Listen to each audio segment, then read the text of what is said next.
দর্শক, আজকে আপনাদের একটা ব্যাকটেরিয়ার সাথে পরিচয় করিয়ে দেব। আমাদের চতুর্পাশে তো অনেক জীবাণু ঘুরে বেড়াচ্ছে, ব্যাকটেরিয়া, ভাইরাস, ফাঙ্গাস।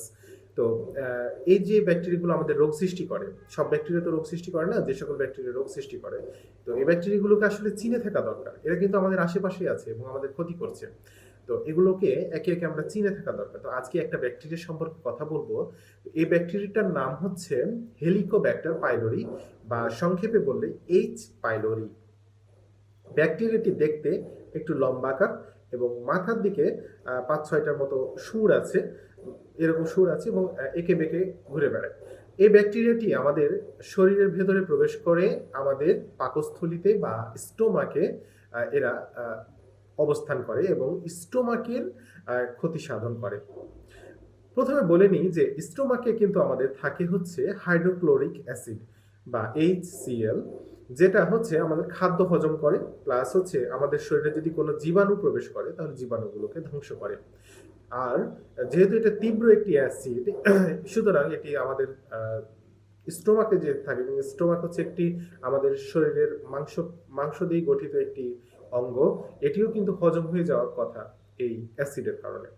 কিন্তু আমাদের স্টোমাকের ভেতরে থাকে হচ্ছে হাইড্রো মিউকাস মেমব্রেনের একটি লেয়ার। মিউকাস মেমব্রেন হচ্ছে পিচ্ছিল একটি পদার্থ।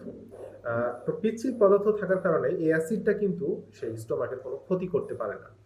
তো যখন এই ব্যাকটেরিয়াটা যায় তখন কিন্তু সেই স্টোমাকের যেই পিচ্ছিল পদার্থের লেয়ারটা বা মিউকাস মেমব্রেনের লেয়ারটা সেটা ক্ষতি করে। প্লাস কি করে, ব্যাকটেরিয়াটি ইউরিয়া ক্রিয়েট করে, ইউরিয়া তৈরি করে বা ইউরিক অ্যাসিড, এবং এখান থেকে অ্যামোনিয়া তৈরি হয়। এই অ্যামোনিয়া আবার অ্যাসিডের সাথে মিক্স হয়ে অ্যাসিডের যে অ্যাসিডিটিটা বা তীব্র যে অ্যাসিডিটির এই জীবাণু ধ্বংসের যে ক্ষমতাটা অ্যাসিডের, সেটা কিন্তু নষ্ট করে ফেলে। ফলে সে ব্যাকটেরিয়াটি কিন্তু নিজের জায়গায় খুব স্বাচ্ছন্দ্যে বসবাস করতে পারে আমাদের স্টোমাকে, কারণ আমাদের অ্যাসিডের যে অ্যাসিডিটিটা সেটা নষ্ট হয়ে যায়, সে ধ্বংস হয় না। এই ব্যাকটেরিয়াগুলো বৃদ্ধি পেতে থাকে। ফলে তারা রোগও সৃষ্টি করতে পারে এবং এগুলো আলসার তৈরি করে আমাদের স্টোমাকে, এবং স্টোমাকের উপরে যে খাদ্যনালী সেখানে, এবং স্টোমাকের পরে যে ডিউডেনাম অংশটা সেখানে। এবং এটা আলসারেশনের দিকে যায় এবং টিউমারের দিকেও যায়। এখন এই যে ব্যাকটেরিয়াটি আমাদের দেহে কিভাবে প্রবেশ করে, আমাদের পরিবেশেই ব্যাকটেরিয়াটি আছে। যেহেতু এটা অন্ত্রে থাকে এবং আমাদের নাড়ি ভুঁড়ি এগুলোর মধ্যে থাকে, এ কারণে এগুলো মলের মাধ্যমে ছড়িয়ে যায়। একে মলের মাধ্যমে ছড়িয়ে যায়, আবার এটা উপর দিকে আমাদের স্যালাইভাতেও থাকে বা আমাদের মুখের লালাতেও থাকে। মুখের মাধ্যমে এটা ছড়িয়ে যায়। Direct lip to lip kissing এর কারণে এই ব্যাকটেরিয়াটি ছড়িয়ে যায়। এছাড়া আপনি যদি পানি পান করেন, সেই গ্লাসের মাধ্যমে ছড়িয়ে যায়। আবার কোনো ফল কামড় দিলেন, সেই ফলটা না ধুয়ে অন্য কেউ খেলো, সেভাবে ছড়িয়ে যায়। এইভাবে বিভিন্নভাবে এই ব্যাকটেরিয়াটি ছড়াতে পারে। তবে সবার যে হয়ে যাবে এমন যে ব্যাকটেরিয়াটি অন্যের শরীরে ঢুকলেই যে তাকেও রোগ আক্রান্ত করে ফেলবে, এমনটি নাও হতে পারে। কারণ এক একজনের ইমিউনিটি বা রোগ প্রতিরোধ ক্ষমতা এক এক রকম থাকে। ফলে হয়তোবা সেখানে গিয়ে ব্যাকটেরিয়াগুলো ধ্বংস হয়ে যেতে পারে। তবে অবশ্যই আমাদেরকে, যদি কারো এরকম প্রবলেম থাকে, তবে অবশ্যই তাকে সতর্ক থাকতে হবে।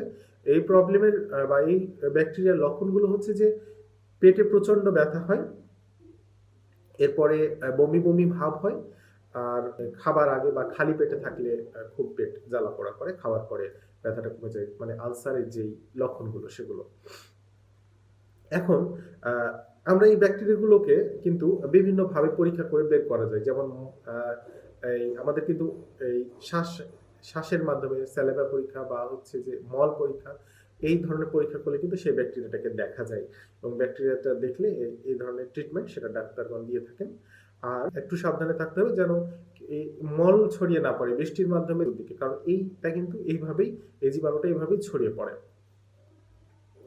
তো এই ছিল হচ্ছে ব্যাকটেরিয়ার বিভিন্ন ছড়ানোর কারণ। তো আজকে একটি ব্যাকটেরিয়া সম্পর্কে আলোচনা করলাম। আশা করি আমাদের সাথে থাকবেন এবং পরবর্তী ভিডিওগুলো দেখতে থাকবেন। সকলকে ধন্যবাদ। আসসালামু আলাইকুম।